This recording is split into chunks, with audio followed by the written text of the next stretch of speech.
Assalamualaikum warahmatullahi wabarakatuh. Saya Muhammad Arif Fitra, kelas 11 IPA 1. Saya akan menceritakan seorang ulama yang bernama Kyai Haji Imam Zarkashi. Kyai Haji Imam Zarkashi lahir di Desa Gontor pada tanggal 21 Maret 1910. Putra ketujuh Kyai Santoso Anombasari. Sekolah dasar Ongkoloro di Jatis Ponorogo. Sementara itu mondok di Pesantren Josari Ponorogo. Pernah pula belajar di Pondok Joresan Ponorogo. Selesai dari sekolah Ongkoloro, beliau melanjutkan ke Pondok Pesantren Jamsaren Solo. Di waktu yang sama beliau belajar pula di sekolah Mambaul Ulum dan kemudian masih di kota yang sama pula meneruskan ke sekolah Arabia Adabiyah pemimpin Ustadz M.O. Al-Hashimi sampai tahun 1930.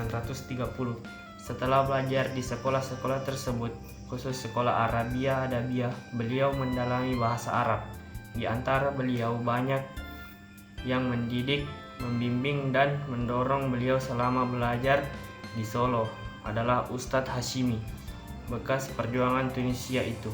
Tidak lama setelah menyelesaikan pendidikan di Solo, beliau meneruskan ke Quick School di Padang Panjang sampai tahun 1935.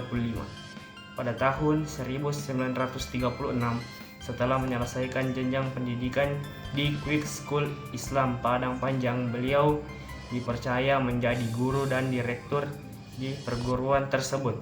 Setahun kemudian, kembali ke Gontor dan bersama kakaknya mendirikan KMI di Pondok Modern Darussalam Gontor, dan beliau menjadi direkturnya. Selain sebagai direktur, pada tahun 1943 diminta untuk menjadi kepala kantor agama Keresiden Madiun.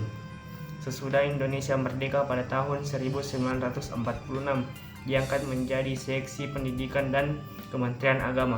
Sejak tahun 1948 sampai 1955 menjadi ketua PB Persatuan Guru Islam Indonesia. Selanjutnya tetap menjadi penasihat hingga akhir.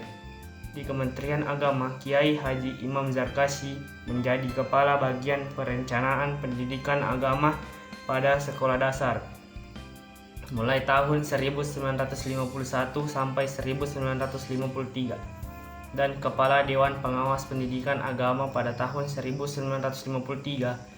Pada Kementerian Pendidikan menjadi anggota Badan Perencanaan Peraturan Pokok Pendidikan Swasta tahun 1957.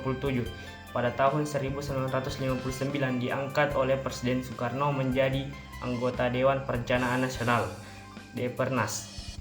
Pernah pula menjadi anggota Komite Penelitian Pendidikan. Meskipun telah keluar dari Departemen Agama, namun beliau masih dipercaya untuk menjadi Ketua Majelis Pertimbangan Pendidikan dan Pengajaran Agama hingga wafatnya di Pondok Modern Darussalam Gontor sebagai Direktur KMI dan PJ, Rektor IPD hingga berpulang ke rahmatullah pada tahun 1985 dalam kancah internasional. Pernah menjadi anggota delegasi Indonesia dalam peninjauan ke negara-negara Uni Soviet 1962 dan menjadi wakil Indonesia dalam Muktamar Majma' Al-Bahus Islamiyah ke-7 di Kairo, Mesir tahun 1972. Di samping itu juga menjadi Dewan Pertimbangan Majelis Ulama Indonesia Pusat. Pada tanggal 30 April 1995 pukul 21.00 waktu Indonesia Barat, beliau meninggal dunia di Rumah Sakit Umum Madiun dengan meninggalkan seorang istri dan 11 orang putra-putri.